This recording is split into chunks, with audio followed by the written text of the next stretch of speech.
말씀 선포하겠습니다. 오늘 말씀의 제목은 복이 있는 사람이란 제목으로 말씀을 전하도록 하겠습니다. 오늘은 주연후 4주 영의 구원에 관한 말씀입니다. 복이 있는 사람이란 말씀을 통해 천국의 8가지 복을 가르쳐 주셨습니다. 1절 말씀해 보시면 예수께서 무리를 보시고 산에 올라가 앉으시니 제자들이 나아온지라 라고 말씀하고 있습니다.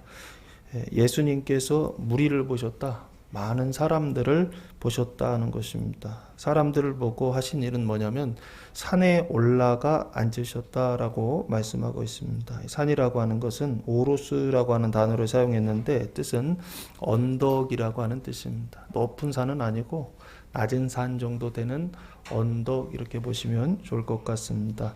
실제적으로 예수님께서 지금 복음을 이 팔복을 전해주시는 곳이 어디냐 보았더니 마태복음 4장 13절 말씀해 보시면 나사렛을 떠나 스불론과 납달리 지경 해변에 있는 가버나움에 가서 사시니 라고 말씀하고 있어요. 그래서 여기가 어디냐, 이 산이 어디냐 했을 때 그 가버나움 그 해변길, 갈릴리 해변길 그 일에 있는 그 가버나움이라고 하는 마을의 뒷산이다 라고 그렇게 보시면 좋을 것 같아요. 그 가버나움 뒤에 언덕이 하나 있는데 그 언덕에 예수님의 이 팔복을 기념하여 팔복교회를 건축해 놓았더라고요. 그래서 그 팔복교회가 세워진 데가 어디냐면 보니까 갈릴리의 가버나움, 그 가버나움 뒷산이다 라고 그렇게 보시면 좋을 것 같습니다.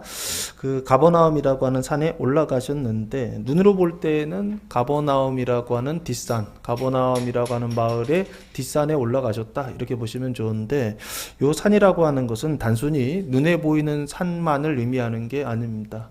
이 눈에 보이는 산에 올라가심을 통하여서 눈에 보이지 않는 산에 올라가심을 비유로 그리고 표징으로 말씀하고 계시다라고 하는 것입니다. 그래서 성경에서 이 산이라고 하는 개념이 어떤 의미로 사용되는가 찾아보았더니 신명기 12장 2절 말씀해 보시면 신명기 12장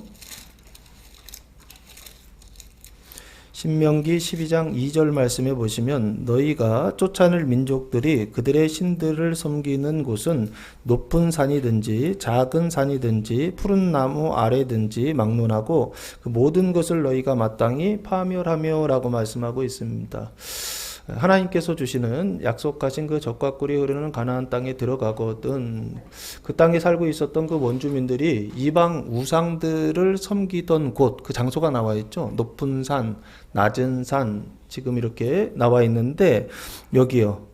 막론하고 다 파괴하라, 파멸하라 그렇게 명령하셨는데 이걸 통해 우리가 알 수 있는 게 뭐냐면 이방인들이 산에서 뭐 하고 있었는가를 좀 알 수 있겠죠. 뭘 하고 있었죠? 우상 숭배하고 있었다. 그래서 우상 숭배하는 장소는 대부분 어디에서 우상 숭배를 하느냐라고 했을 때 산에서 했어요. 왜 산에서 했을까요? 하늘과 가깝기 때문에 그렇지 않을까 싶습니다. 산은 하늘과 가장 가까운 맞닿아 있는 곳, 여기가 산이에요. 그래서 산에서 이방인들은 하나님을 섬겼는데 그 하나님이 누군지 모르잖아요. 그러니까 이 진짜 하나님을, 참된 하나님을 섬긴 것이 아니라 우상이죠. 우상 숭배, 다른 신들이죠. 다른 엘로힘을 섬기고 있었던, 다른 신들을 섬기고 있었던 장소, 거기가 산이다라고 지금 말씀하고 있어요. 그럼 산은 신앙적으로 보면은 어떤 의미가 있느냐라고 했을 때 신을 섬기는 곳이구나 이렇게 생각할 수 있겠죠. 믿지 않는 사람들도 신을 섬기는 곳, 거기가 어디냐면 산이다. 신을 만나는 곳, 거기가 어디냐면 산이다 이렇게 생각할 수 있겠죠. 시편 68편 15절 말씀해 보시면 바산의 산은 하나님의 산이며 바산의 산은 높은 산이로다 라고 말씀하고 있어요. 여기 보면은 높은 산이 나오죠. 바산의 산은 높은 산이고 바산의 산은 하나님의 산이다 라고 그렇게 말씀하고 있죠. 이해되십니까? 그래서 이 높은 산이라고 하는 거 성경에서 말하는 산이라고 하는 단어가 굉장히 많이 나오거든요. 근데 그 산이라고 하는 단어를 눈에 보이는 산이라고만 국한시키면 안 됩니다. 그 눈에 보이는 산을 통하여 눈에 보이지 않는 산을 볼 수 있어야 됩니다. 그 눈에 보이지 않는 산이 어디냐라고 했을 때 하나님의 산이다라고 하는 개념이요.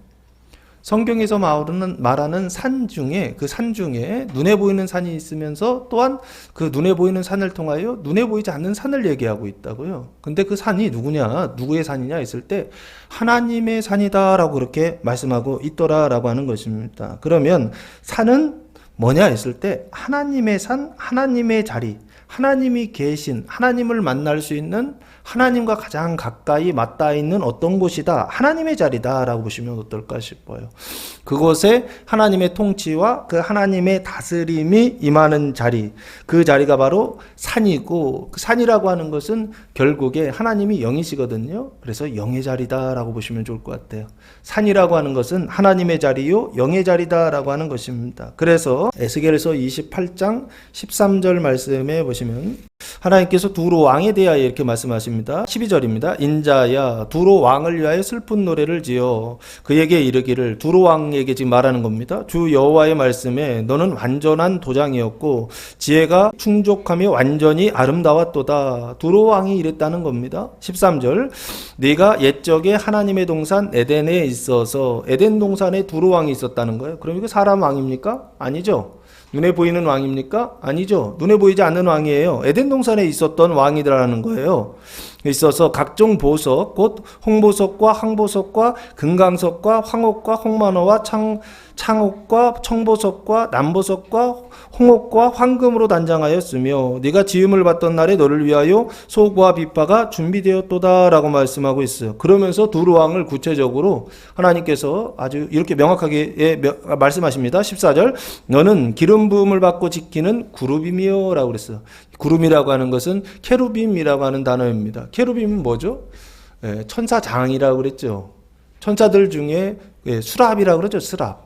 케루빔, 수랍, 천사장을 이야기할 때 이 그룹이라고 하는데, 그 천사장을 지금 두로 왕이다라고 이렇게 말하고 있다고요. 그러니까 요 왕이라고 하는 그 개념 단어는 눈에 보이는 왕이라는 단어를 사용했지만 눈에 보이지 않는 왕을 이야기하고 있다고요. 에덴 동산에 살고 있었던 왕이요. 그리고 지키던 수랍, 천사장을 지금 두로 왕이다라고 그렇게 말씀하고 있더라는 거예요. 그러면 눈에 보이는 것을 통해 눈에 보이지 않는 것을 볼 수 있어야 된다고요. 그리고 여기에서 에덴 동산이라고 나와 있죠. 에덴 동산이라는 게 동쪽에 있는 산이에요. 근데 에덴이라는 게 기쁨이라고 하는 뜻입니다. 기쁨의 동쪽에 있는 산, 그래서 에덴 동산이라는 뜻입니다. 그럼 마지막에 산자가 들어가죠. 그 산이 오루스예요. 그래서 오루스라고 하는 것은 뭘 의미하느냐라고 했을 때 눈에 보이는 산을 통해서 눈에 보이지 않는 산을 얘기한다고요. 누가 계신 것이요? 하나님 계신 것이요. 처음에 그 산은 에덴 동산으로 시작했는데 나중에 지금 에스겔의 그 산은 뭐로 바뀌었느냐? 타락한 산으로 바뀌어 있죠. 그 산에 하나님의 자리에 하나님이 계시지 않고 다른 신이 그 안에 있어요. 그래서 이스라엘 백성들도 마찬가지지만 열방의 많은 사람들이 신을 섬기는데 여호와 하나님을 섬겼던 것이 아니라 그 산에서, 눈에 보이지 않는 그 산에서, 영의 자리, 하나님의 자리, 그 산에서 누구를 섬기고 있었느냐? 우상을 섬기고 있었던 자리. 그것이 바로 여기 산을 말하는 것이 아닌가 싶습니다. 이 산이 나중에는 여기 지금 본문에는 산이라 에덴 동산에 있었다 그러잖아요. 그게 발전해서 산에서 어디로 진출하신지 아십니까?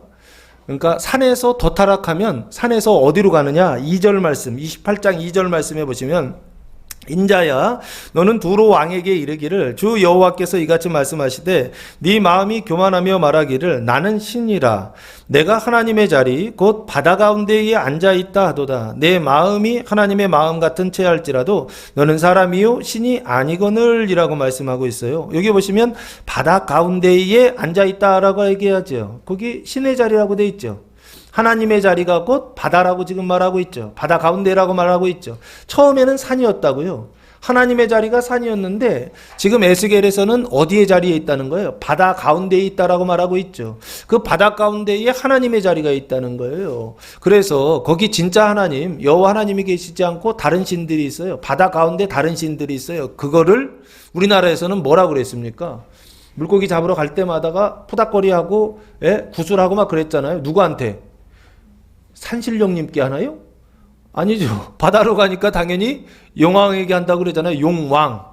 용을 왕이라고 칭했다고요. 바다에 살고 있는 왕이 있는데 그 왕이 누구냐 하면 용이라고요. 용. 그래서 용왕 그랬던 거예요. 용왕님. 그리고 예전에는 그래서 용왕님께 빈다 그러잖아요. 굿할 때마다 그랬던 거예요. 왜요? 바다의 자리에, 그 바다의 한가운데에 누가 있었느냐? 신의 자리라고요. 하나님의 자리라고요. 거기에 누가 있었느냐? 용이 있었다고요. 처음에는요. 용이 아니죠. 뱀이 있었죠. 뱀은 어디 있었습니까? 산에, 에덴 동산에. 재밌으시죠? 예, 산이라고 하는 것은 눈에 보이는 산인데 그 눈에 보이는 산을 통하여 예수님이 산에 올라가신 건 그냥 올라가신 게 아니다라는 거예요. 산상순을 시작하면서 산에 올라가셨다는 것은 비유이고 표징인데 눈에 보이지 않는 산을 지금 말하고 싶은 거예요. 근데 그 눈에 보이지 않는 산이 뭐냐라고 했을 때 하나님을 섬기는 하나님의 자리, 영의 자리에 가셨다는 것입니다. 그러면 그림을 그려보세요. 예수님이 그 산에 영의 자리에 가셨다는 것은 진짜 하나님이 그 영의 자리, 하나님의 자리에 가셨다. 그 자리에 앉으셨다는 얘기죠. 그럼 그 전에는요? 그 산에 누가 앉아 있었느냐고요? 그 산에 누가 그 산에 앉아서 그 산에서 예배를 받고 경배를 받고 제사를 받았느냐고요? 그게 뱀이고 바다 가운데는 용이 제사를 받고 있었죠. 그걸 지금 예수님께서 산에 올라가셨다라고 하는 것은 그 산을 완전히 어떻게 하시는 거예요? 이전에는 뱀의 산이었는데 이전에는 그 뱀이 나중에 변해서 용이 되잖아요. 용의 바다였는데 그 뱀의 산 용의 바다를 하나님의 산 하나님의 바다로 바꾸는 그 일을 위하여 어디 올라가셨다고요? 산에 올라가셨다는 걸 지금 말씀하고 있다고요. 할렐루야. 예수님이 산에 올라가셨다는 것은 그냥 놀라 올라가신 것도 아니고 그냥 백성들을 가르치려고 몇 마디 해주려고 올라간 게 아니라 그 산을 바꾸려고요. 원래 산의 주인이 그 산의 자리에 들어가서 그 신의 자리에서 하나님의 그 자리요. 원래 하나님의 그 자리에 가서 하나님으로서 그 자리에 있는 것이요. 이걸 예수님께서 산에 올라가셨다라고 말씀하고 있더라는 것입니다. 이 산일, 예수님의 산이라고 한다면 구약에서도 산이 하나 있었죠. 누가요?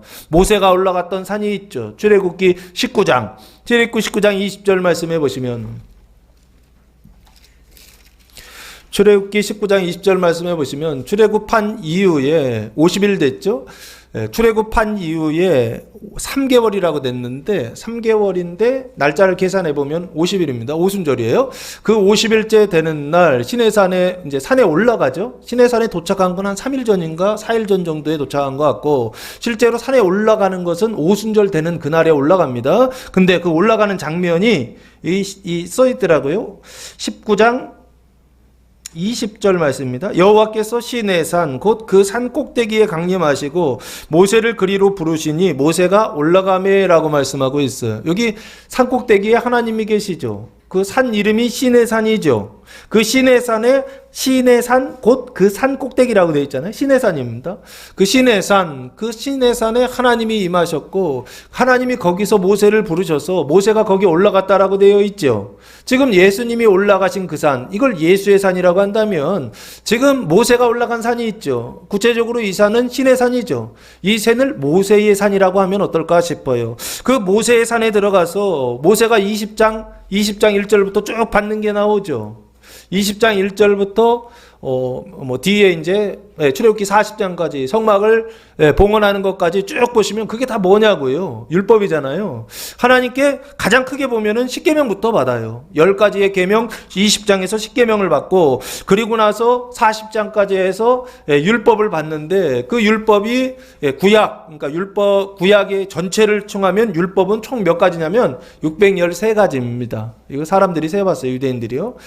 하라라고 하는 명령이 248가지, 그리고 하지 말라 금지 명령이 365가지. 금지는 매일 하지 말라, 하나씩 하지 말라 이렇게 생각하시면 좋을 것 같아요. 365니까 하루에 한 가지씩 하지 말라 이러면 되고요. 하라는 248가지 이렇게 보시면 좋을 것 같아요. 그래서 모세의 산에서 모세가 받은 건 뭐냐? 하나님의 말씀을 받았죠. 그 하나님의 말씀은 뭡니까? 율법이죠. 그 율법은 뭐예요? 율법의 역할은 뭔가요? 죄를 이겨요, 못 이겨요? 못 이기죠. 율법의 역할은 뭐다? 죄를 깨닫게 하고, 히브리서에서는 뭐라고 말씀하고 있죠? 죄를 생각나게 한다. 이따 한번 찾아드리겠습니다. 그 두 가지 역할이라고요. 죄를 깨닫게 하고 그 매년 제사를 통하여 제사를 드리는 것, 그것을 통하여 죄를 생각나게 하는 거, 그 역할이 바로 뭐냐면 율법이란 말이에요. 그러면 모세의 산에서 모세가 받은 건 뭐냐 했을 때 죄를 깨닫는 하나님의 말씀이요, 죄를 깨닫게 하는 하나님의 말씀이요, 그러나 죄는 이긴다 못 이긴다? 못 이기는 하나님의 말씀이요. 그 말씀을 어디서 받았다고요? 모세의 산에서 받았죠. 죄인들에게 그 죄를 깨달으라고 주셨던 것이 이 율법이라고 하는 것입니다. 이게 모세의 산에서 받았던 것이라고 한다면 지금 예수님이 올라가셔서 이후에 있다가 8가지 복이라고 하는 산상수훈을 말씀하시거든요. 그 산상수훈이라고 하는 것은 결국에 십계명하고 똑같은 거예요. 이제는 뭐냐? 죄를 깨닫는 단계를 지나서 뭐 하는 단계로요? 죄를 이기는 단계로요. 모세의 산에 올라간 사람들이 예수의 산에 올라가면 그때부터 뭐가 시작되느냐? 죄를 깨달은 사람들이 죄를 이기기 시작한다고요. 사망을 깨달은 사람들이 사망을 이기기 시작한다고요. 그래서 사망이 생명으로 변화되는 역사들을요, 그걸 쫙 기록해 놓은 것이 팔복 8가지 복이라고 하는 내용입니다. 이 8가지 복을 받을 때 이 사람이 경험하는 실제적인 내용은 뭐냐라고 했을 때 이런 8가지를 경험한다라고 예수님께서 설명하고 있더라라고 하는 거예요. 그러면 예수님께서 받으셨던 이 산이요, 그 가버나움이라고 하는 산에서 받았던 그 산은, 그 산에서 받았던 하나님의 말씀은 우리가 지금 뭐라고 얘기하죠? 복음이라고 말하지 않습니까? 모세가 받은 걸 율법이라고 한다면 예수님이 말씀하신 것은 복음이라고 합니다. 복음이요. 그 복음은 무엇을 위한 것이다? 죄를 이기기 위한 말씀이다라고 하는 것입니다. 모세의 산에서는 죄를 깨닫는 산이라고 한다면 예수의 산에서는 죄를 이기는 산이에요. 그래서 복음과 율법의 관계는 뭐냐라고 했을 때 그 관계를 예수님께서 산상수훈 후에 5장 17절 말씀에 아주 명확하게 이렇게 말씀해 주셨어요. 어떤 분들은 율법과 복음의 관계를 율법을 폐하는 것이다 이렇게 말씀하시는 분들이 계시더라고요. 율법을 박살내는 것이다 이런 식으로 과격하게 말씀하시는 분들이 좀 계시더라고요. 예수님의 표현은 이겁니다. 5장 17절 말씀해 보시면 내가 율법이나 선지자를 폐하러 온 줄로 생각하지 말라. 폐하러 온 거 아니다라고 분명히 말씀하시죠. 이게 예수님의 입장입니다. 폐하러 온 것이 아니요 완전하게 하려 함이라라고 말씀하고 있다고요. 그러면 완전하다라고 하는 것은 불완전하다라는 얘기죠. 율법 가지고서는 불완전했다는 거예요. 왜 불완전하죠? 죄를 알려준단 말이에요. 죄를 깨닫게는 하는데 죄를 이기지 못하니까 그래서 불완전했단 말이에요. 그런데 예수님은요, 예수님이 오셔서 하신 일은 뭐냐고요? 완전하게 한다라고 되어 있죠. 죄를 깨닫고, 그리고 죄를 깨닫는 것을 폐하는 게 아니에요. 죄를 깨닫게 하시고, 죄를 알게 하시고, 그리고 하셨던 일이 뭐냐고요? 죄를 이기게 하시는 일. 이것까지 해야 완전해진다고요. 율법과 복음의 관계는, 구약과 신약의 관계는 어떤 관계냐? 서로 대립되는 관계가 아니라 불완전한 것을 완전하게 하는 관계예요. 약속을 성취하는 관계다라고 예수님께서 말씀하고 있더라라고 하는 것입니다. 그래서 그 팔복은 율법의 그 율법의 불완전한 것을 완전하게 완성하기 위한 복음, 이게 팔복이다라고 보셔야 돼요. 팔복은 뭐냐 했을 때 율법을 완성하는 복음이다라고 보셔야 된다고요. 이런 입장으로 팔복을 봐야 팔복이 정확하게 이해가 된다라고 하는 것입니다. 자, 그래서 자, 완성한다라고 하는 것은 두 가지 의미가 있는 거예요. 하나는 마음으로 구원을 받고, 또 하나는 육신으로 몸으로 구원받는 것. 이 두 가지요. 마음으로 속사람이 구원받는 것과 몸으로 구원받는 것, 겉사람이 구원받는 것, 이 두 가지를 다 온전하게 완성하는 것. 이게 바로 예수님이 산에 올라가셔서 팔복을 가르쳐 주신 이유다라고 보시면 돼요. 자, 그러면 산이 뭔지 아시겠죠? 하나님의 자리, 영의 자리에 뱀이 있었는데 그 뱀을 쫓아내고 하나님이 거기 들어가셔서 하나님이 되시는, 천국을 만드시는 그것을 지금 예수님께서 산에 올라가셨다라고 표현하고 있고, 거기 올라가셔서 예수님이 하시는 일은 뭐냐? 8가지 복을 지금 가르쳐주고 계세요. 첫 번째는 2절 보시면 입을 열어 가르쳐 이르시되, 가르쳐 주셨다는 것입니다. 3절 말씀해 보시면 첫 번째, 심령이 가난한 자는 복이 있나니 천국이 그들의 것임이요 라고 말씀하고 있어요.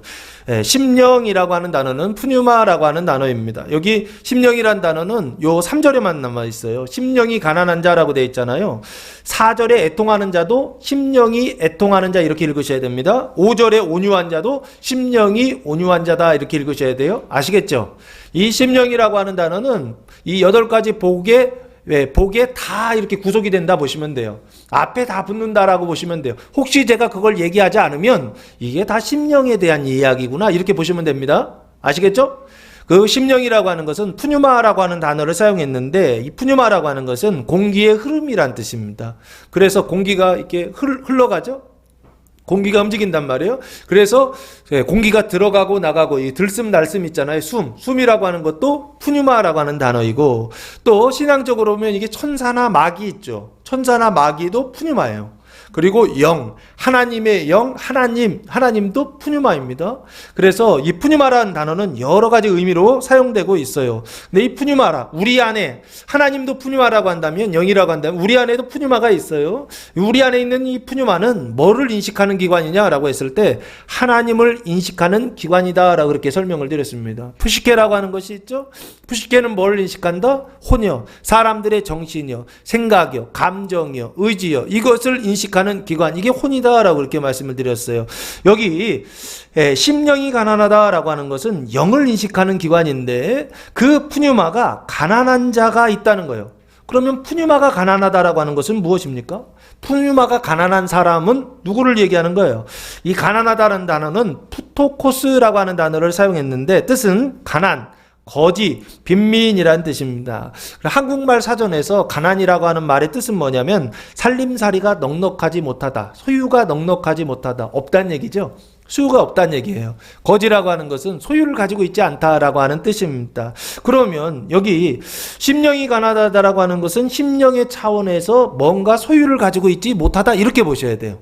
그러면 심령의 차원에서 뭔가 갖지 못한 사람인데 그 갖지 못한 사람은 천국이 그들의 것입니다 라고 한다면 그 뒤에 뭘 갖지 못한 거냐면 천국을 가지지 못한 거예요.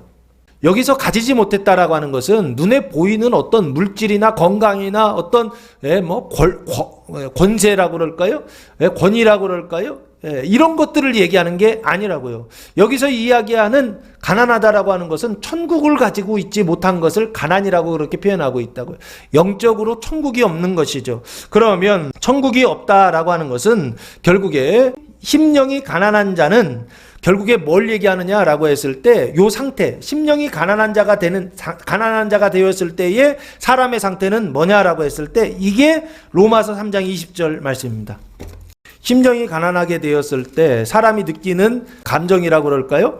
생각이라고 그럴까요? 로마서 3장 20절 말씀해 보시면 그러므로 율법의 행위로 그의 앞에 의롭다 하심을 얻을 육체가 없나니 율법으로는 죄를 깨달음이니라 라고 말씀하고 있어요.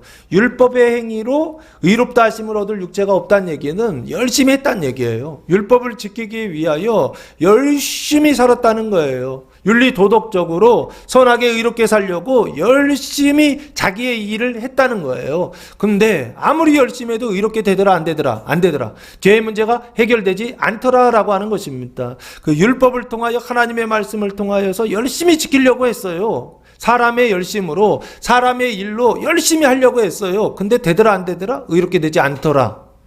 요 상태예요. 그래서 율법을 통하여서 뭐를 깨닫느냐?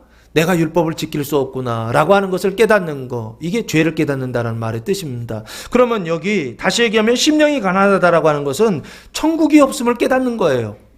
하나님의 의와 생명의 통치가 없음을 깨닫는 것입니다. 그 죄와 의와 생명의 통치가 없음을 깨닫는 것, 이것을 히브리서 10장 3절에서는 제사를 통하여서 매년 기억나게 한다 이렇게 말하고 있어요. 히브리서 10장 3절 말씀해 보시면 그러나 이 제사들에는 해마다 죄를 기억하게 하는 것이 있나니 라고 말씀하고 있어요. 이 제사들이라고 하는 것이 하나님께 드리는 제사, 율법을 통하여 드리는 제사를 말하는 것입니다. 근데 그 제사들에는 해마다 매년 죄를 기억하게 한다라고 되어 있죠.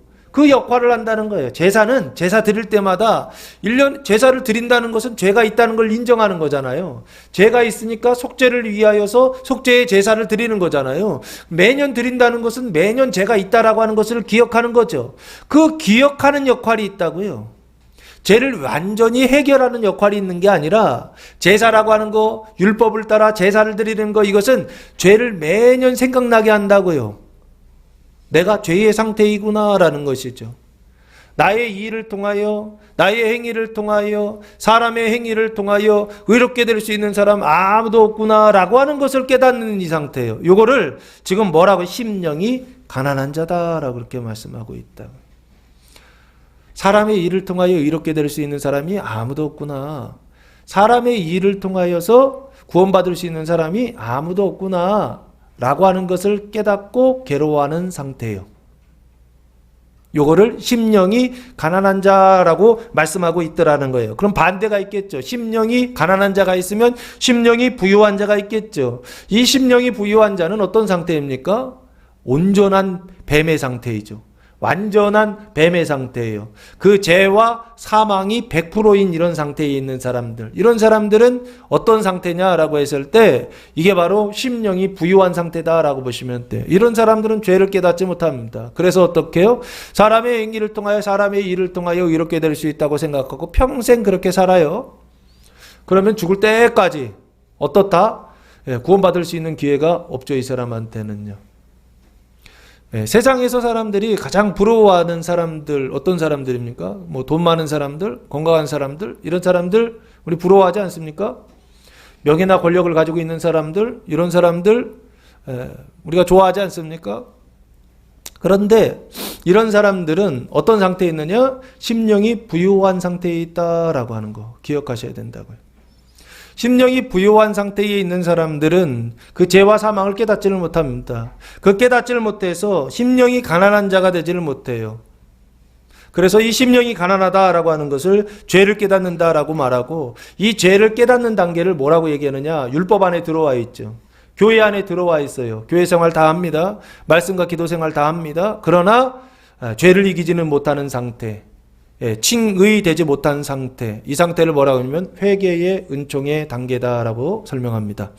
열심히 신앙생활은 하는데 아직 구원받지 못한 상태예요. 여전히 사람의 일밖에 몰라요. 사람의 생각밖에 몰라요. 사람의 감정이요, 이런 것들을 통하여 구원받을 수 있다. 사람의 느낌, 어떤 이런 것들을 통하여 하나님의 임재를 체험하려고 하는 사람들,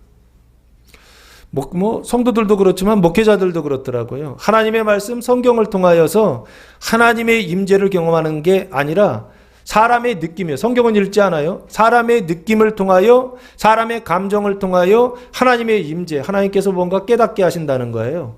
성경을 보지 않고 하나님께서 직접 계시를 받는다는 거예요. 이런 걸 신령하다고 그럽니다. 이건 바보 같은 짓입니다. 신령한 거 아니에요. 그렇게 열심히 해가지고 성경을 읽지 않고 하늘의 문이 열리면 천사가 들어오는지 뱀이 들어오는지도 모른다니까요. 하나님이 들어오는지 사단이 들어오는지도 모르고, 사단이 99%가 사단이 들어오는데 그게 하나님이라고 생각하고서 그 하나님의 자리에 하나님을 섬기고 있다라고, 거기서 하나님을 섬기고 있다고 착각한다고요. 이런 목사를 신령한 목사라고 얘기하더라고요. 제가 깜짝 놀랐어요. 가슴이 막 오그라드는 것 같았어요. 우리 신앙이 말씀에 기초하지 않고 믿음에 기초하지 않다 보면 항상 이상하게 변질되어 있더라고요. 신앙의 내용이 이상해요. 뭐가 이상하느냐 했을 때 4차원의 천사나 사단도 구별을 못해요. 뭐가 하나님인지 뱀인지도 구별을 못해요. 그리고서 뭔가 신적인 어떤 경험이나 체험만 있다고 한다면 그게 다 하나님이라고 인정한다고요. 이런 바보 같은 짓이 어디 있습니까?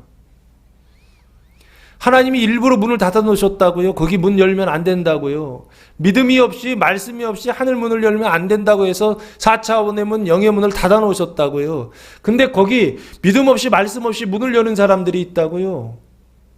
위험한 짓입니다. 그렇게 하면 절대 안 됩니다. 자, 그래서 심령이 가난하다라고 하는 것은 회개의 은총 아래 죄를 깨닫는 단계입니다. 그러나 죄는 이기지 못하는, 사람의 힘으로는 할 수 없구나라고 하는 걸 깨닫는 거예요. 사람의 일을 통하여, 사람의 열심을 통하여, 사람의 방법으로는 의롭게 될 수 없구나라고 하는 걸 열심히 해보고 나서 깨닫는 거예요. 안 해보면 깨닫지 못합니다. 해보고 나서 깨닫는 거예요. 그리고 두 번째, 성경을 읽어야 깨달아져요. 율법을 읽어야 깨달아져요. 하나님의 말씀을 읽어야 깨달아집니다. 하나님의 말씀을 읽지 않으면 이 회개의 단계도 못 들어갑니다. 사람의 힘으로 할 수 없다라고 하는 것도 깨닫지 못합니다. 그래서 이 심령이 가난한 자들에게 이 상태에 있으면 괴롭겠죠. 예? 내가 아무리 열심히 해도 안 된단 말이에요. 아무리 열심히 해도 구원을 받지 못하고, 아무리 열심히 해도 행복하지 못하고, 아무리 열심히 해도 계속 지옥인 상태예요. 아무리 열심히 해도 교회를 다녀도 소용이 없고, 아무리 열심히 성경을 읽어도 소용없고, 아무리 열심히 기도해도 소용이 없어요. 요 단계요. 요게 회개의 단계입니다. 괴롭겠죠. 요 괴로운 자 하나님께서 복이 있다라고 말씀하신다고요. 어떤 복이냐라고 했을 때 천국이 그들의 것이다 라고 말씀하고 있다고요. 천이라고 하는 단어는 우라노스라는 단어입니다. 국윤 바실레이아라고 하는 단어입니다. 하늘의 통치라고 하는 뜻이에요.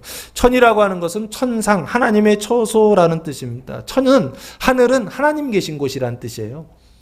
여기 천은 눈에 보이는 하늘을 얘기하는 게 아닙니다. 여기 천은 눈에 보이지 않는 하늘을 이야기하는 것입니다. 그 눈에 보이지 않는 하늘의 통치, 하늘의 다스림, 하늘의 왕권, 하늘의 왕국, 그 왕국이 그들의 것이다 라고 말씀하고 있어요. 그들의 것이다 라고 하는 것은 천국이 시작된다라고 보시면 됩니다. 천국이 하나도 없었어요. 그럼 천국이 없었을 때는 죄를 깨닫는 단계예요. 그때는 어떤 상태입니까? 지옥이죠. 그럼 지옥의 끝이에요. 지옥의 종말의 자리가 회개의 은총의 단계예요. 지옥이 끝나고 세상이 끝나고 뱀의 통치가 끝나는 그 자리가 심령이 가난한 자의 자리라고요.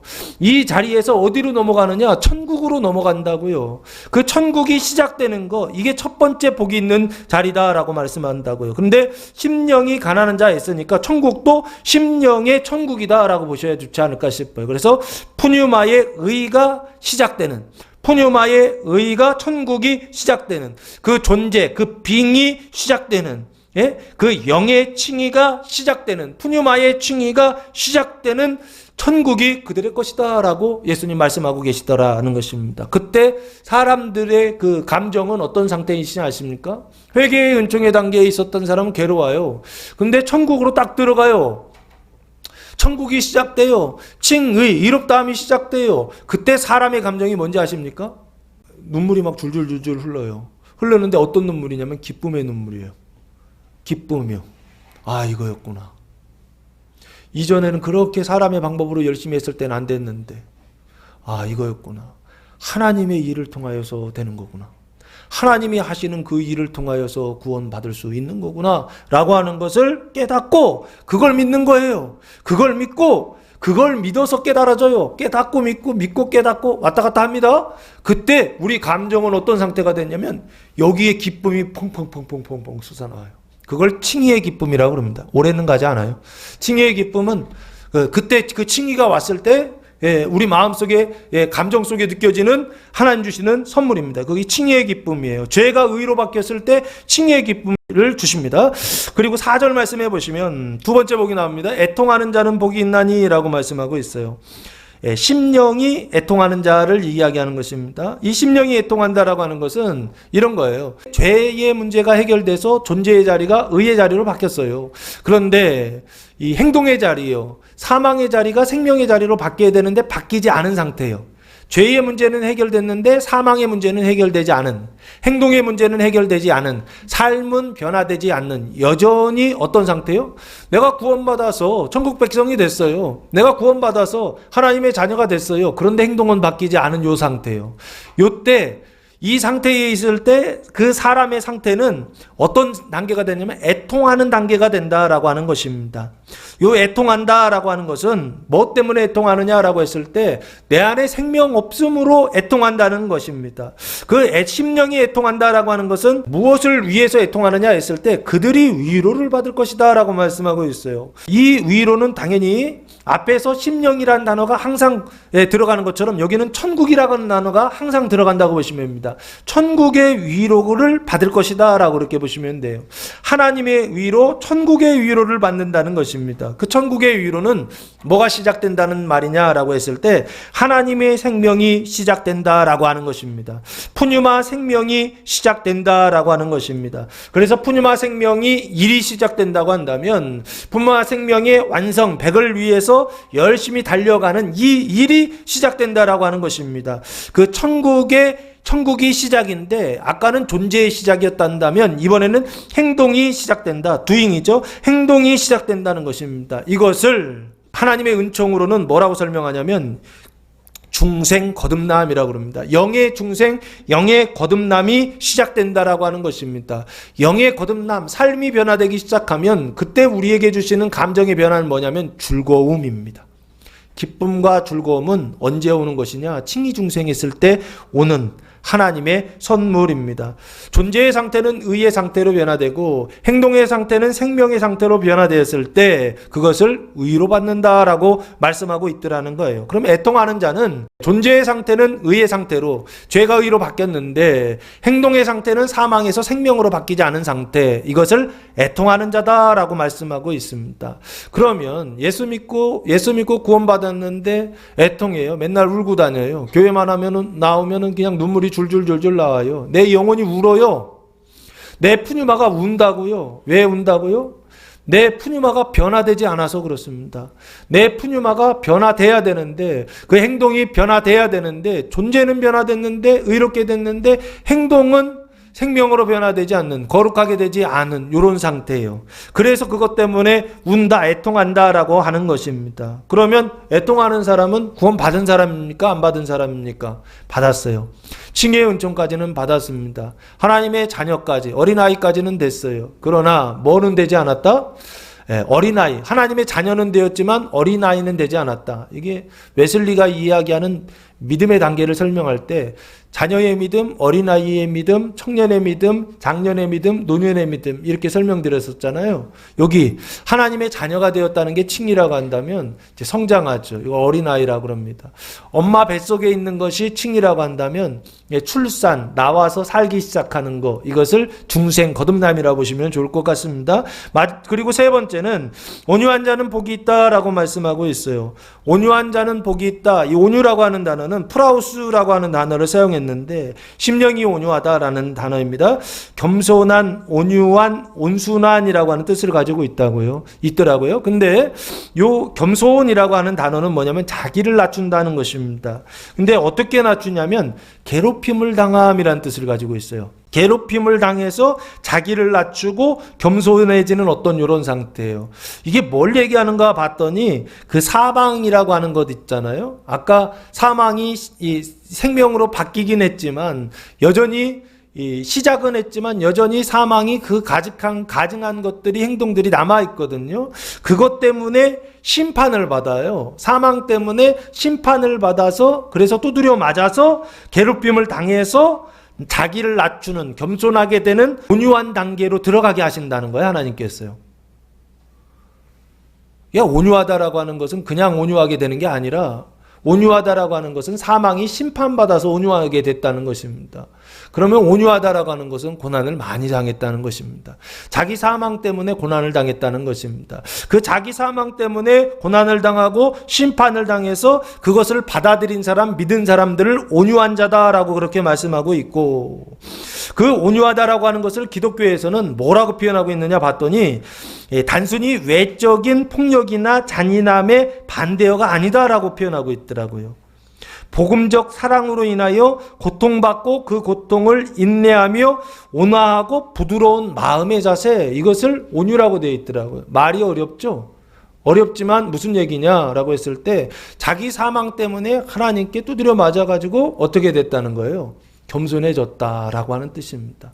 그 사망이 어떻게 돼? 심판을 받아서 생명으로 많이 바뀌었다. 그러면 생명의 시작이 1이라고 한다면 이 온유의 단계는 생명이 성장한 거죠. 한 50% 정도 성장해서, 그래서 온유해지고 겸손해졌을 때 이 사람들이 받는 것은 뭐냐? 땅을 기업으로 받는다 할 때 땅도 천국입니다. 천국의 땅을 기업으로 받는다라고 보시면 좋을 것 같아요. 이 기업이라는 단어는 클레로노메오라고 하는 단어를 사용했는데 뜻은 상속자가 되다, 후사가 되다라고 하는 뜻입니다. 그러니까 상속자가 되다, 후사가 되다라고 하는 것은 아버지 것이 있는데 그 아버지 것을 이렇게 물려받는 거예요. 상속을 받는 거예요. 그러니까 하나님의 것이 있는데 그 하나님의 것을 상속을 받아요. 근데 그 내용이 뭐냐면 땅이에요. 그럼 이전에는 상속 못 받았다는 얘기죠. 그 땅의 주인이 누구였다는 것입니까? 이방인들이었다는 것이죠. 그 이방인들은 표징이에요. 비유예요. 그 이방인들은 원래 주인이 하나님이신데 하나님이 그 땅을 다스리는 것이 아니라 누가요? 뱀이 그 땅을 다스리고 있다라고 하는 것을 표징으로 비유로 설명할 때 이방인들이 그 땅에 살고 있는 것입니다. 근데 여기 땅을 기업으로 받는다라고 하는 것은 원래 법으로는 원래 그 땅이 자녀들의 것이란 말이에요. 근데 자녀들이 받지 못했는데 온유한 자에게 하나님께서 주신다는 거예요. 자기 사망을 생명으로 바뀌기 위하여 고난받는 자들에게 하나님께서 그 땅의 소유권을 주신다는 거예요. 그러면 땅을 살려면, 땅을 가지려면, 자기 땅을 자기가 소유하려면 어떻게 온유하게 돼야 되는 거예요. 온유하게 된다라고 하는 것은 자기 사망을 심판받는 거예요. 그 고난 가운데 있는 거예요.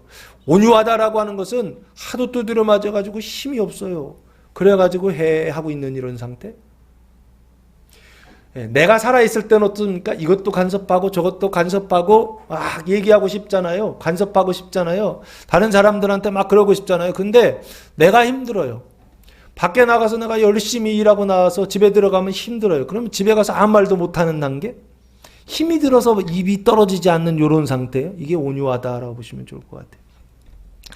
그래서 이 땅을 기업으로 받으면 어떻게 되느냐라 했을 때 그 생명이죠. 푸뉴마, 영의 생명이 성장하는 거예요. 한 50% 성장한다 보시면 천국이 성장하는 것이죠. 내 삶의 변화가 성장해서 주도권을 갖기 시작해요. 49%까지는 주도권이 없어요. 50%가 넘어가기 시작할 때부터 주도권을 갖기 시작합니다. 내 삶의 변화에 있어서 가증한 것이 사망의 삶이 나타나기는 하지만 그 전에는 이길 수가 없었어요. 근데 이 단계예요. 온유한 단계가 되면 그때부터는 사망을 이기기 시작합니다. 가증함을 이기기 시작합니다. 내가 하지 말아야 된다고 생각하는 것을 예전에는 하지 말아야 된다고 생각하면서도 종노릇하기 때문에 하지 못할 수가 없었어요. 그냥 해야 돼요. 종노릇하기 때문에 할 수밖에 없었다고요. 근데 땅을 기업으로 받기 시작하면 그때부터는 그렇지 않습니다. 내가 하기 싫으면 안 해도 돼요. 왜? 그 땅의 소유권이 나한테 있기 때문에 그렇습니다. 그 땅의 주권이 나한테 있기 때문에 그때부터는 내 삶의 변화가 어떻게 해요? 아주 조금씩 변화되다가 50%가 넘어가기 시작하면 확 변화되기 시작하겠죠. 왜요? 내가 하고 싶은 대로 할 수 있기 때문에 그렇습니다. 그 가증함의 단계를 버리고 거룩함의 단계로 들어가고 싶을 때 그게 안 된다고요. 그 죄와 사망의 통치를 받고 있을 때 종노릇할 때는 안 된다고요. 근데 땅을 기업으로 받기 시작할 때부터는 그때부터는 그 땅의 소유권이 나한테 있기 때문에 주인 마음대로 해도 되는 것입니다. 근데 그때 주인의 마음이 이미 온유해졌기 때문에 자기 마음대로 한다는 게 죄와 사망의 상태로 한다는 게 아니라 천국이요.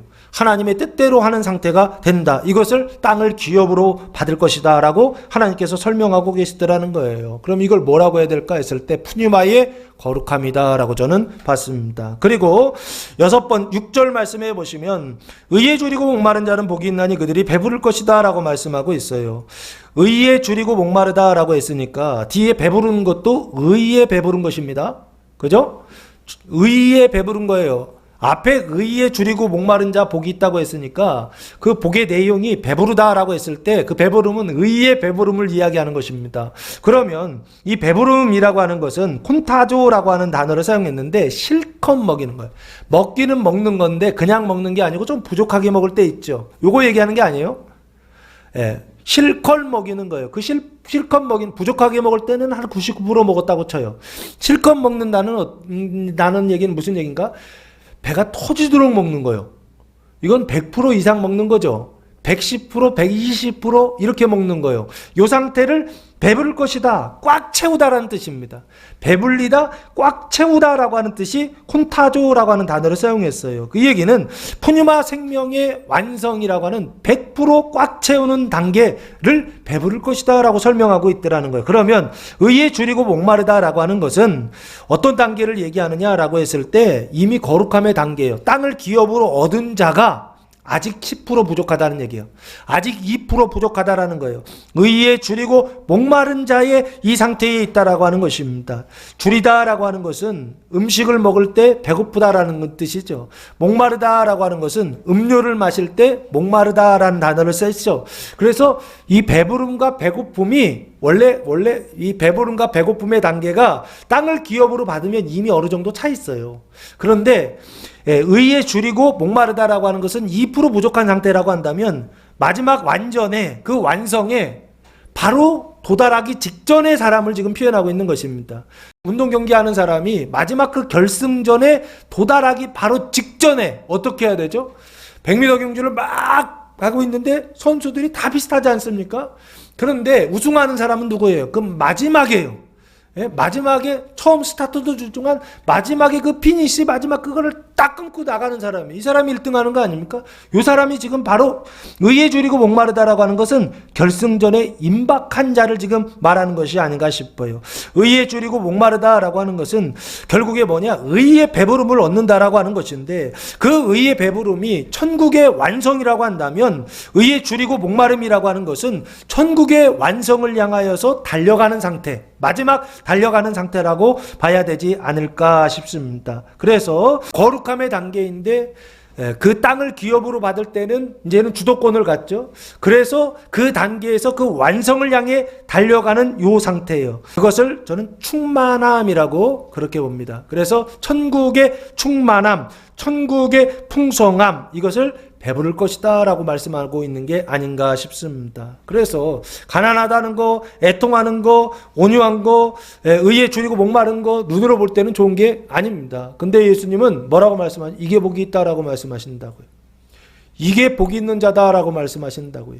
이게 있어야 천국을 가질 수 있다. 천국에 들어갈 수 있다라고 말씀하신다고요. 이걸 통하여 구원을 받을 수 있다라고 말씀하신다고요. 이 네 가지 단계를 통하여서 자기 구원의 시작과 자기 구원의 완성에까지 이룰 수 있다라고 설명하고 있습니다. 그래서 3, 4, 5, 6절은 자기 구원의 시작부터 자기 구원의 완성까지를 예수님께서 설명해 주셨어요.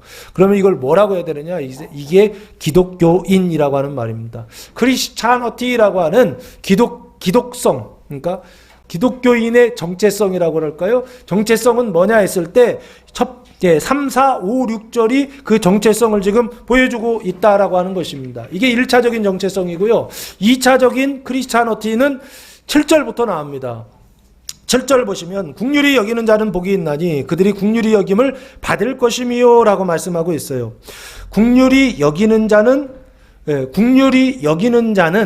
반드시 누가 있어야 돼요? 국률이 여김을 받는 자가 있어야 되죠.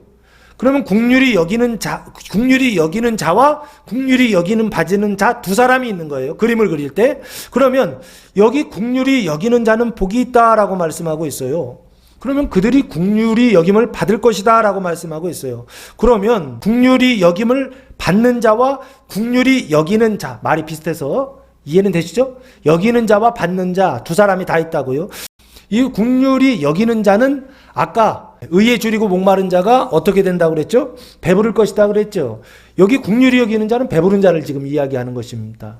이 배부른 자는 신앙의 단계로 보았을 때는 의와 생명이 풍성한 자죠. 풍성하여서 배불러서 110%, 120% 되는, 의와 생명이 110%, 120% 되는 사람을 뭐라고 설명했습니까? 완전의 은총에 있는 자다라고 말씀드렸죠. 믿음의 단계는 작년의 믿음의 단계다라고 말씀드렸죠. 국률이 여기는 자는 이 완전의 은총의 단계에 있어요. 그 의와 생명을 나누어 줄 수 있는 사람을 국률이 여기는 자라고 말씀하고 있고, 그럼 국률이 여김을 받는 자는요?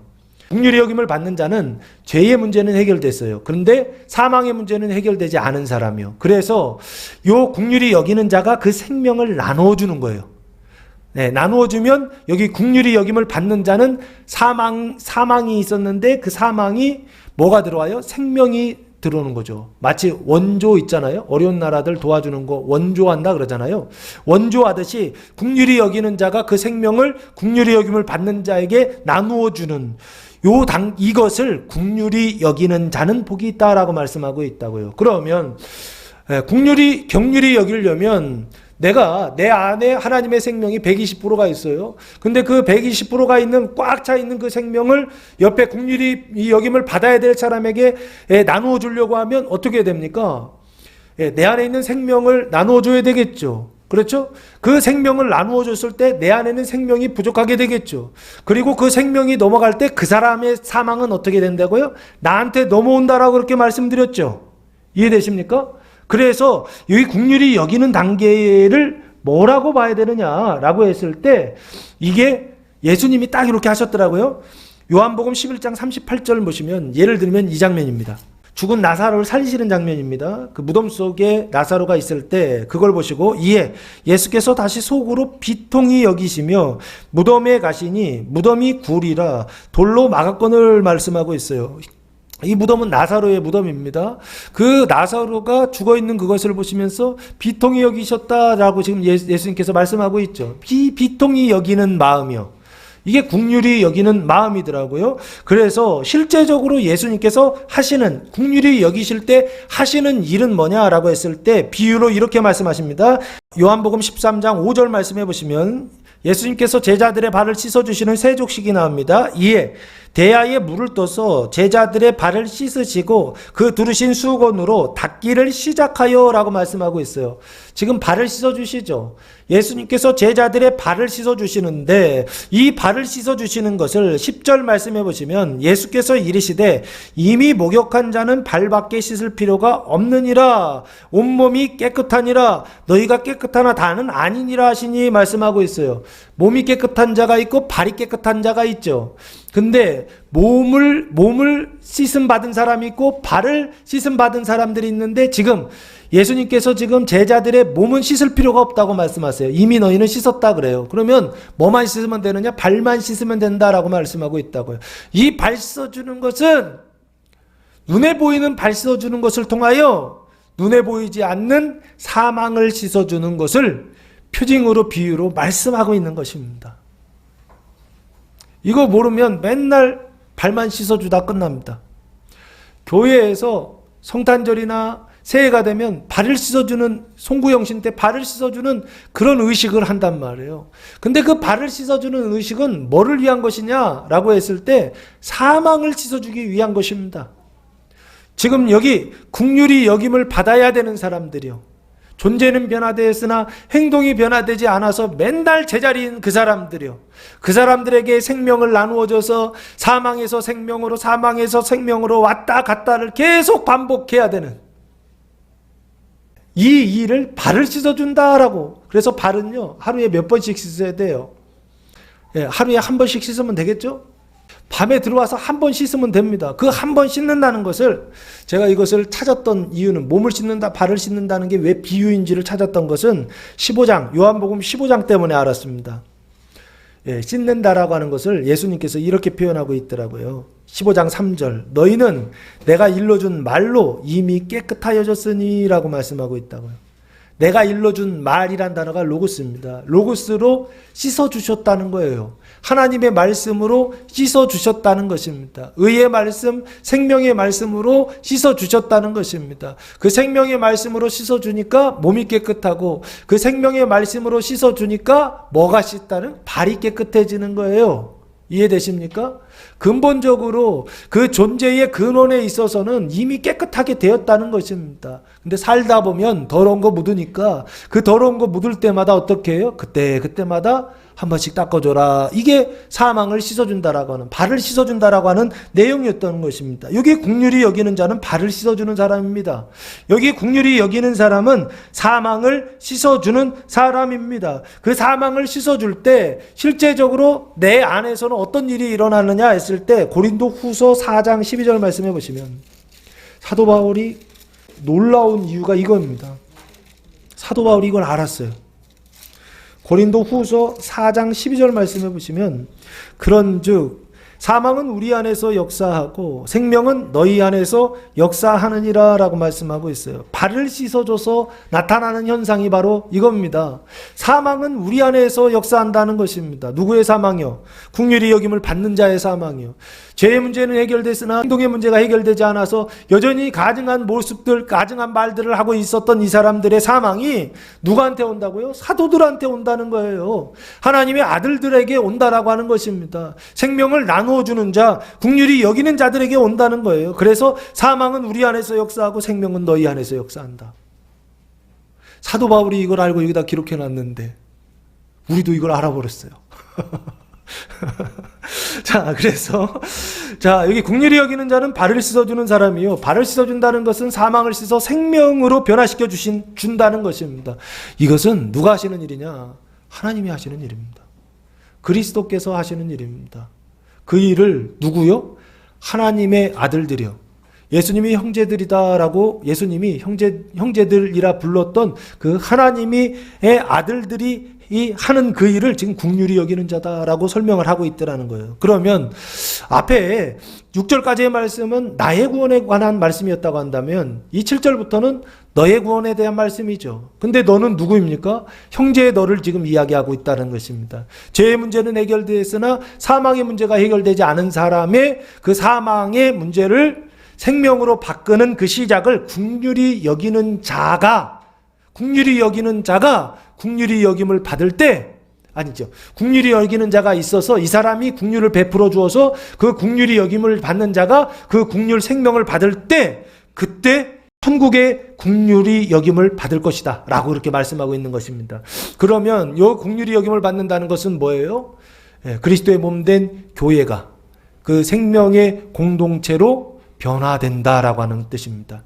개인의 변화를 넘어서 이제는 공동체의 변화, 교회의 변화를 지금 뭐라고 설명하고 있느냐? 긍휼히 여기는 자는 복이 있나니 그들이 긍휼히 여김을 받을 것이다 라고 말씀하고 있더라는 거예요. 그러면 그 긍휼히 여김을 받은 사람들이 사망에서 생명으로 들어오게 되겠죠. 그래서 사망에서 생명의 공동체가 확장되겠죠. 그래서 천국의 확장은 이렇게 되는 겁니다.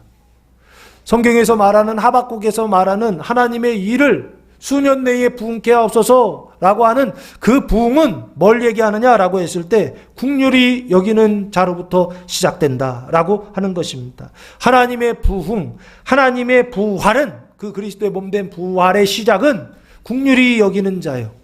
내 안에, 교회 안에, 성도들 안에, 믿음이 강한 자들 안에 긍휼히 여기는 마음이 시작된다고 한다면 그때부터 공동체, 교회 공동체에 뭐가 시작된다? 부흥이 시작된다라고 그렇게 보시면 됩니다. 근데 그 일은 쉽지 않습니다. 그 일은 만만하지가 않습니다. 왜 그렇습니까? 사망을 끌어안아야 되기 때문에 그렇습니다. 가시를 끌어안는 일이기 때문에 그렇습니다. 아세요? 긍휼히 여기는 마음이 있다고 한다면 미리 인식을 하고 계시라고요. 그 긍휼히 여기는 마음 후에는 반드시 뭐가 있다? 가시가 있다. 고난이 있다. 이걸 기억하시라고요. 그리고 8절 말씀에 보시면 마음이 청결한 자는 복이 있나니 그들이 하나님을 볼 것이다 라고 말씀하고 있습니다. 이 마음이 청결하다라고 하는 것은 깨끗해졌다라고 하는 것이죠. 이 깨끗해졌다라고 하는 것은 어둠 속에 있을 때는 더럽다 그래요. 그리고 어둠 속에 있을 때는 안 보이죠. 근데 밝은 데 있을 때는 보이죠. 그래서 하나님을 본다라고 하는 것은 마음이 청결한 자가 하나님 본다라고 돼 있죠. 그 청결하다라는 것은 그전에는 조금 더러웠다는 얘기죠. 혼탁했다는 얘기죠. 교회가 긍휼히 여기는 자로 인하여서 교회가 어떻게 돼요? 확장될 때, 그 확장될 때는 어떤 상태냐? 깨끗한 상태가 아니에요. 그런데 깨끗하지 않은 상태에서 열심히 말씀 읽고 성경 읽어서 어떻게 해요? 생명을 계속 나누어 주다 보니까 마음이 청결한 자가 돼요. 이 마음이 청결한 자는 그리스도의 몸된 교회를 얘기하는 것입니다. 어떤 한 사람이 깨끗해지는 걸 얘기하는 게 아니에요. 교회가 깨끗해지는 것을 이야기합니다. 그 생명의 공동체가 하나님의 생명으로 깨끗해지는 거예요. 그 깨끗해진다라고 하는 것은 49%에서 51% 넘어갔다라는 뜻입니다. 그래서 깨끗해지기 시작할 때 그 믿음이 연약한 형제들의 그 사망을 열심히 씻어주었고 씻어주어서 깨끗해지는 그 교회 공동체, 그것을 마음이 청결한 자다라고 지금 설명하고 있고, 그것을 고난당하는 교회 성도들이라고 지금 말씀하고 있어요. 마음이 청결한 자가 되려면, 교회를 깨끗하게 하려면, 그 생명의 공동체를, 그 안에 있는 사망들을 깨끗하게 씻어내려면 어떨 것 같으세요? 이 쉽지 않은 일입니다. 고난당하는 교회와 성도들을 마음이 청결한 자다라고 그렇게 말씀하고 있어요. 끝까지. 그 공동체가 깨끗해질 때까지 어떻게 해요? 열심히 씻어주는 사람들을 말하는 것입니다. 이 사람들을 통하여서 그들이 누구를 본다? 하나님을 본다라고 말씀하고 있어요. 하나님을 본다라고 하는 것은 결국에 소마 생명이 어떻게 되는 거냐? 성장하고 있다라고 하는 것을 말하고 있는 것입니다.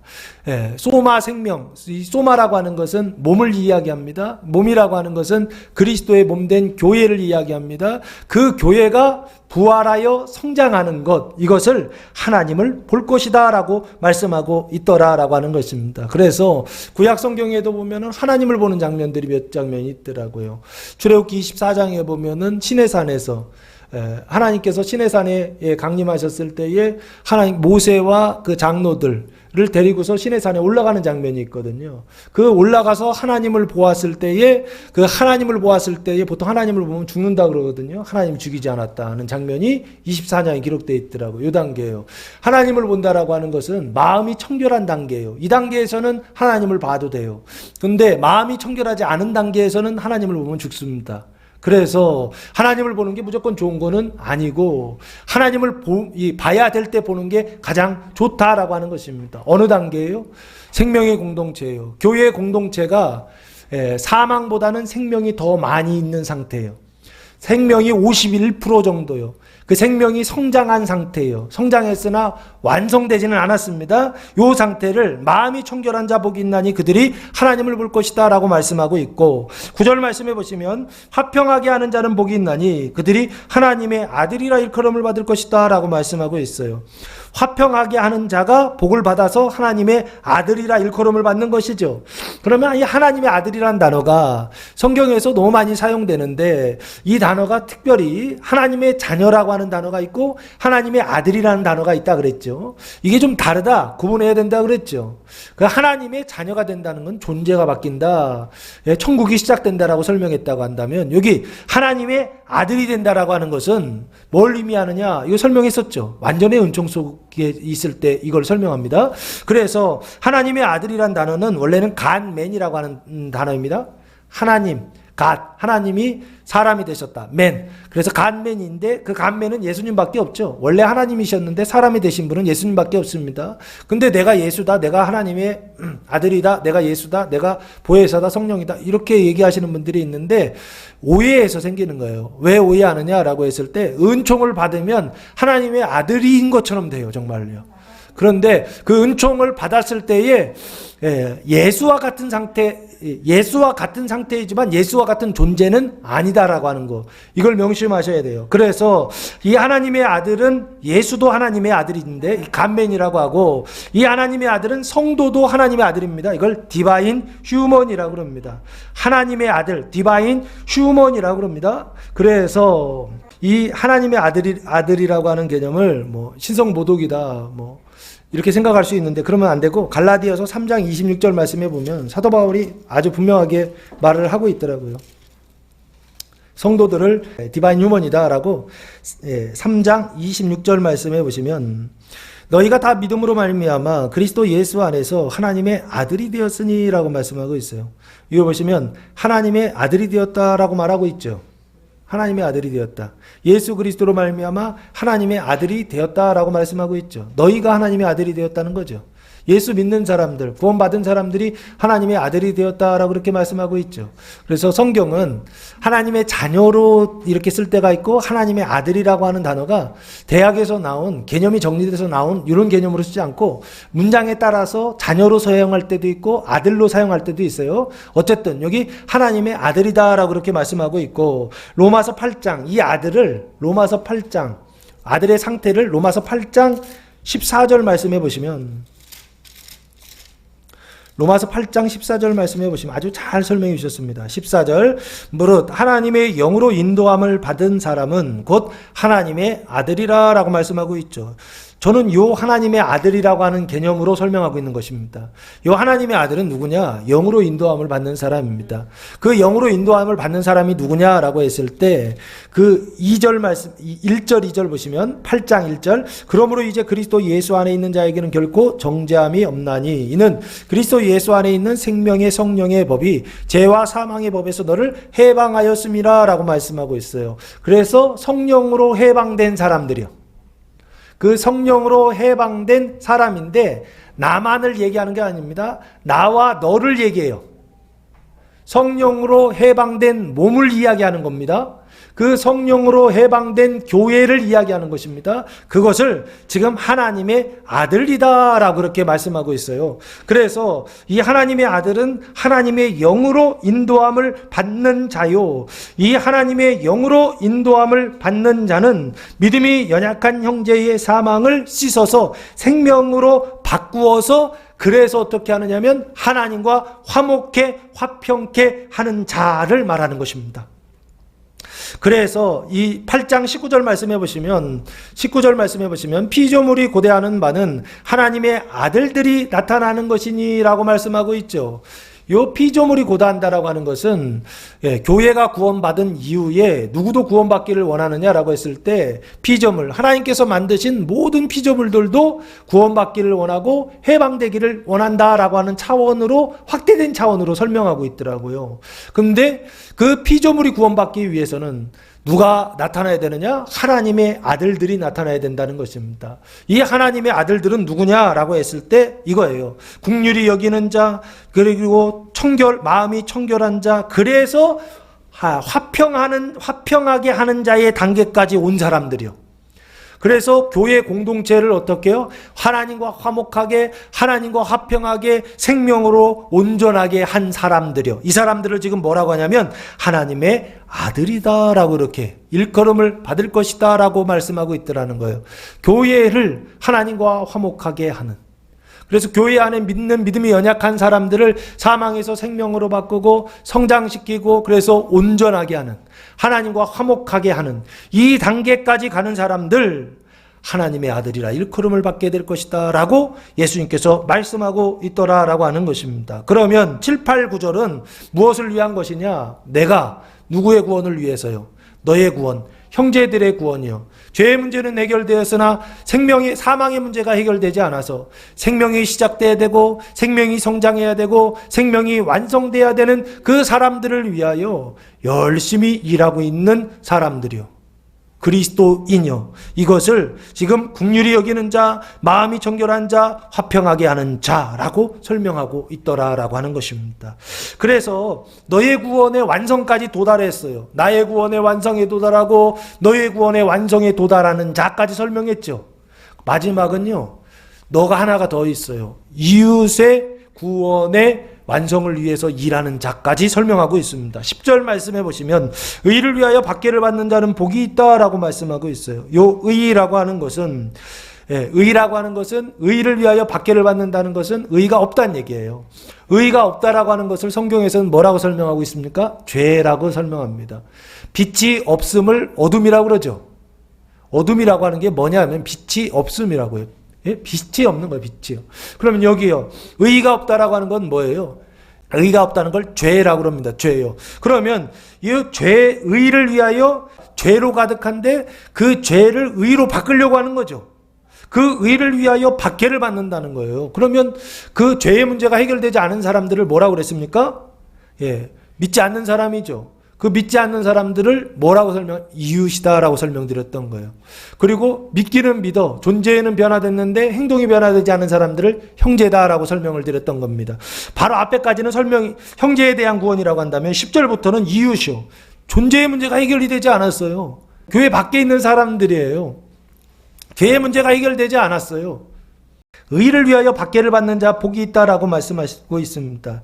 그래서 이웃이 그 죄의 문제가 해결되지 않았는데 그래서 의인이 되게 하는 그 그 죄인이 의인이 되게 하는 그 일에 힘쓰는 자, 이걸 의를 위하여 박해를 받는다라고 말씀하고 있습니다. 박해라고 하는 단어가 디오코라고 하는 단어를 사용했는데 못살게 굴어서 해롭게 한다라는 거, 괴롭히는 거죠. 그래서 해를 입히는 거, 손해를 입히는 거, 이것을 박해라고 되어 있더라고요. 그러니까 지금 믿지 않는 사람들은요, 존재가 변화되지 않았어요. 그러니까 이런 거죠. 형제들은요, 생각은 같아요. 근데 행동이 다른 거예요. 근데 요 이웃들은요, 생각도 달라요. 우리는 이게 옳다고 생각하는데요, 이 이웃들은요, 이게 옳지 않다고 생각해요. 이런 사람들이요.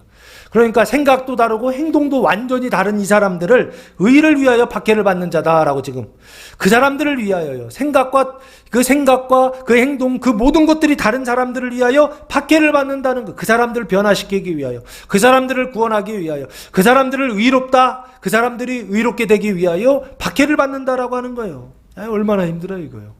알아주지도 않아 이거는요. 그 사람들이 인식도 못해요. 복이 있다라고 말씀하고 있습니다. 그렇잖아요. 내가 뭘 했는데, 뭐 애들 키워보면 그렇지 않습니까? 어렸을 때는 잘 모르지만 애들이 크고 결혼을 하고 애들 키워보면은 부모의 마음을 안다고 그러잖아요. 그래도 부모의 마음을 아는 단계는요, 요 형제들의 단계예요. 그런데 애들이 뭐 10대 때 부모의 마음을 뭘 아나요? 아무것도 모르는 단계예요. 그 단계는 요 이웃의 단계라고 보면 좋지 않을까. 그 상태로만 설명한 겁니다. 상태로요. 자, 그래서 천국이 그들의 것이다 라고 말씀하고 있어요. 의를 위하여 박해를 받으면 천국이 그들의 것이다 그랬어요. 그러면 그 천국은 박해를 받는 사람은 이미 천국에 살고 있어요. 이 사람은요. 그러면 천국이 그들의 것이다 라고 하는 것은 앞에서 첫 번째 복에서도 천국이 그들의 것이다 그랬죠. 그러면 여기에서 천국의 그들은 뭐예요? 이제는 천국을 나누어주는 사람이 됐다는 뜻입니다.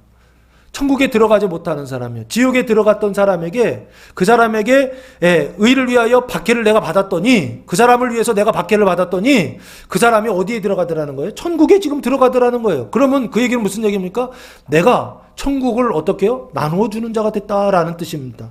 이게 10절에서 천국이 그들의 것이다 라고 말씀하고 있습니다. 그러니까 천국을 메이커, 만드는 자죠. 천국 메이커라는 뜻입니다. 피스메이커, 평화를 만드는 사람들이란 단어가 있잖아요. 여기 천국을 만드는 사람이죠.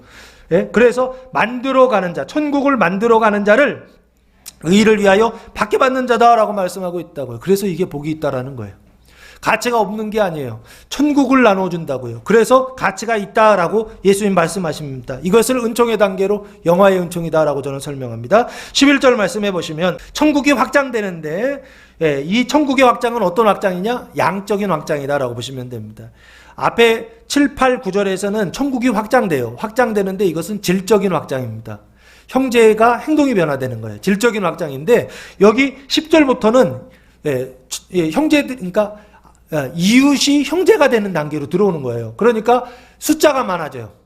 숫자가 많아지는 단계로서의 확장입니다. 천국의 확장인데 양적 확장이다라고 보시면 좋을 것 같아요. 11절 보시면 이제 그때 두 가지 이런 태도를 취해야 된다라고 말씀하세요. 나로 말미암아 너희를 욕하고, 욕먹는 거죠. 박해받고, 괴롭힘을 받고, 손해를 입히고, 내가 손해를 받는 거예요. 내가 뭔가를 일했으면 내가 그거에 대한 대가를 받아서 이익이 돼야 되잖아요. 손해받는 거예요. 손해. 그리고 거짓으로 너희를 거슬러 모든 악한 말을 할 때 거짓말하는 거예요. 이 사람들은 거짓말하게 돼 있어요. 어떻게 내가 너한테 이렇게 했는데 나한테 이렇게 거짓말할 수 있어? 이런 생각을 하지 마세요. 이 단계에는 당연히 거짓말한다고 생각하세요. 왜? 그 죄와 사망의 상태에 있기 때문에 거짓말할 수밖에 없어요. 거짓말할 수밖에 없는 사람한테 어떻게 네가 나한테 거짓말할 수 있어? 이렇게 하는 게 나쁜 거예요. 아시겠죠? 자, 그래서 여기 거슬러 거짓말할 때는 너희에게 복이 있다. 예수님은 아주 분명하게 알고 있죠. 복이 있다는 거예요. 이게 나쁜 거 아니다라는 거예요. 이게 굉장히 좋은 거라는 거예요. 왜? 기뻐하고 즐거워하라. 뭐 때문에 기뻐하라는 거예요? 칭의의 기쁨을 얘기하는 겁니다. 중생의 그 즐거움을 얘기하는 것입니다.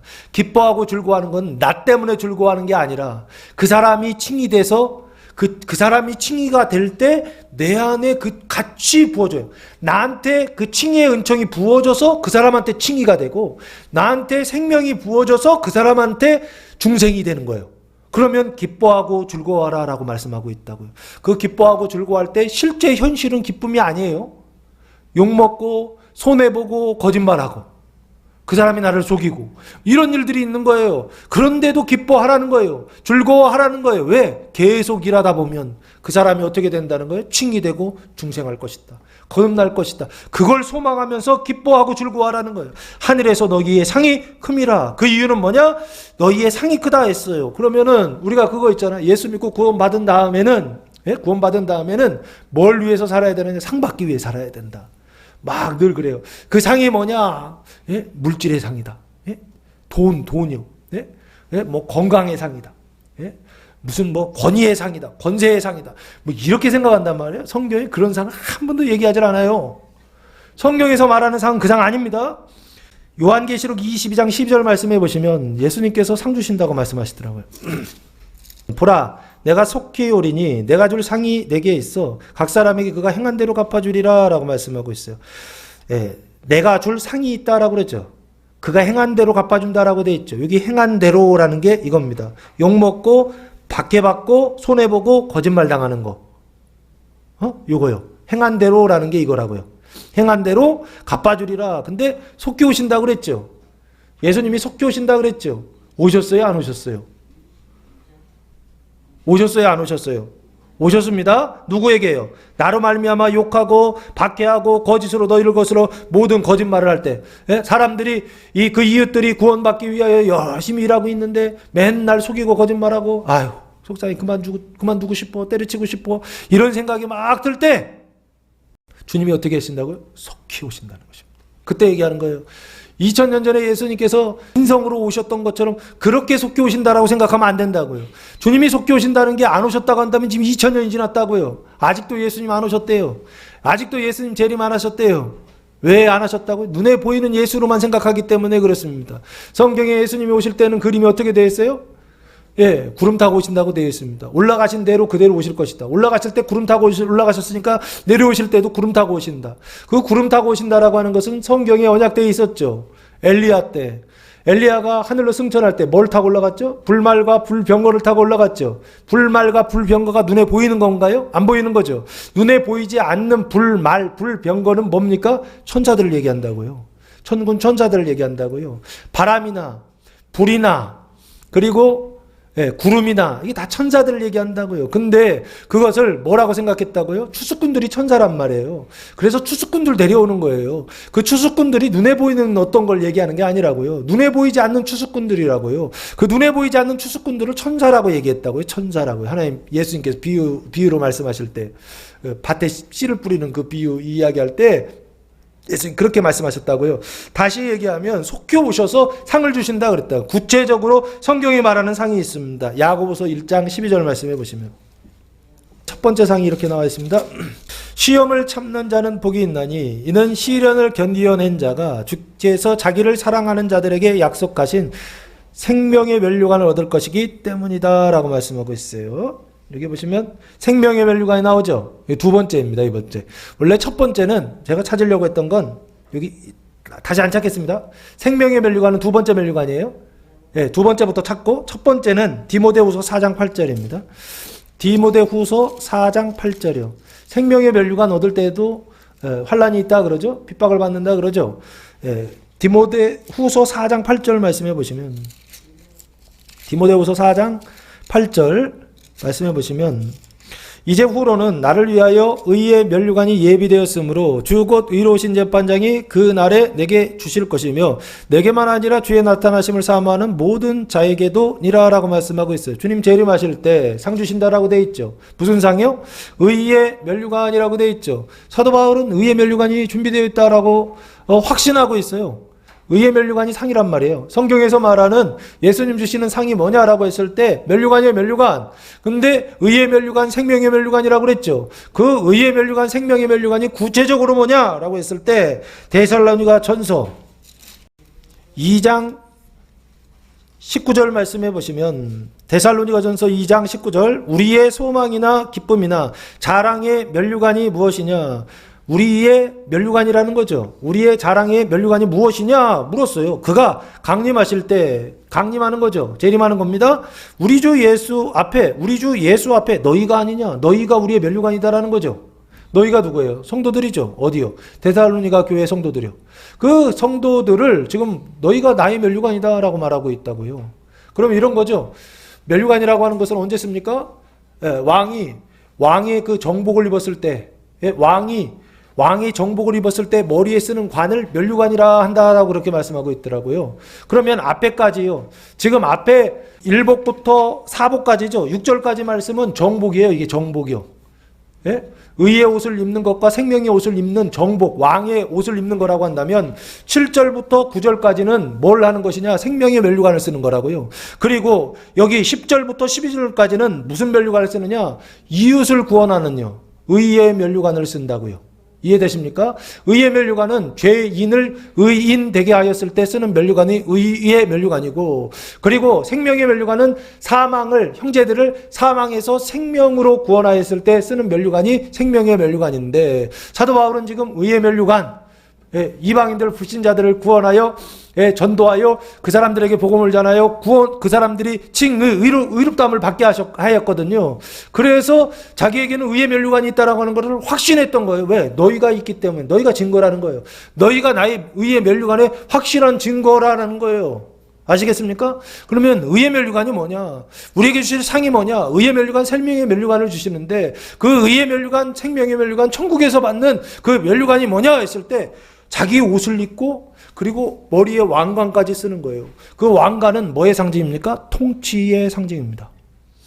나를 통치하고, 왕복을 입었을 때 나를 통치하고, 면류관을 썼을 때 누구를 통치해요? 형제를 통치하고 이웃을 통치하고. 그 하나님 나라 천국에서의 통치의 개념은 무엇입니까? 종이요, 섬기는 자가 되는 것입니다. 섬기는 그 통치요. 그 통치의 상징이 바로 뭐냐면 면류관이다라는 것입니다. 내가 형제들 때문에 고난받고 이웃 때문에 손해를 보는 이런 단계를 면류관이다라고 그렇게 설명하고 있어요. 그래서 너희의 상이 크다라고 말씀했던 것입니다. 너희 전에 있던 선지자들도 이같이 박해하였느니라. 그 상과 선지자가 동일한 거예요. 그 너희가 지금 받는 그 상과 선지자들이 일해서 받는 그 상이 같대요. 그래서 예수님이 의인은 의인의 상을 받을 것이요 선지자들은 선지자의 상을 받을 것이다 라고 했을 때 그 선지자의 상이 이거라고요. 구약에서 선지자는 어디에 나오죠? 지금 우리가 가지고 있는 성경책에서의 선지자는 이사야, 예레미야가 에스겔, 다니엘부터 쭉 이어져서 12소 선지자서 말라기까지.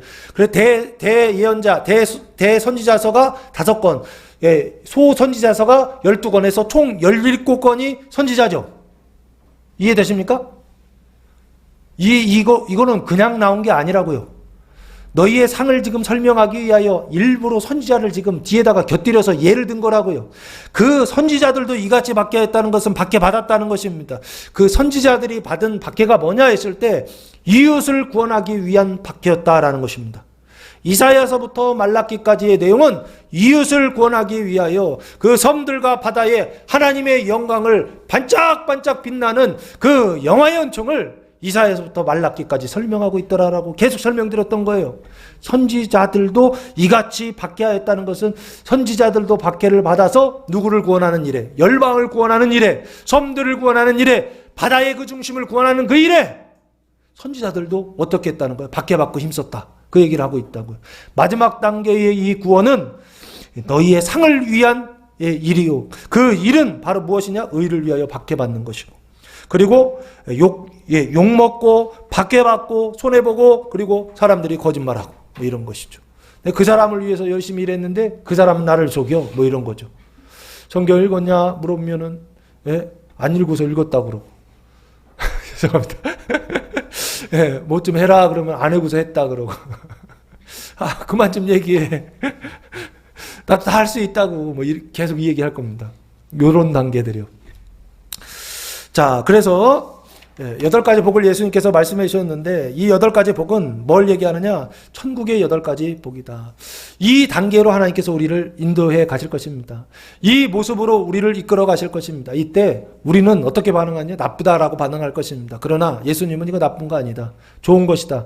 이 복이라는 단어가 마카리오스인데요. 행복이라고 하는 단어로도 번역되더라고요. 최고의 행복이라는 단어입니다. 최고의 축복이라는 거예요. 이게 최고의 축복이고 이게 최고의 행복이다라는 것입니다. 그리스도인에게서 있어서의 최고의 행복은 이 8가지 삶의 모습이 행복의 최고의 행복의 모습이다라고 하는 것입니다. 나쁘다라고 인식될 때 나쁜 것이 아니라 그것을 통하여서 결국에는 내가 구원을 받고 형제가 구원받고 이웃이 구원받는 그 구원의 완성, 그 모습을 지금 팔복을 통하여 8가지 복을 통하여 예수님께서 설명하고 있다라고 하는 것입니다. 사랑하는 성도 여러분, 그리스도가 나타나는 복이 있는 사람 복음이 선포될 때 그 말씀을 믿고 따름으로 8가지 천국의 복을 다 받아 누리는 교회와 성도들 되시기를 예수님의 이름으로 축원합니다. 기도하겠습니다. 사랑과 은혜가 풍성하신 아버지 하나님, 감사와 찬송과 영광을 올려드립니다. 하나님, 이 말씀을 믿고 따름으로 천국의 8가지 복을 받아 누리는 교회와 성도들 되게 하옵소서. 이제는 우리 주 예수 그리스도의 은혜와 하나님 아버지 무한하신 사랑하심과 성령의 교통하심이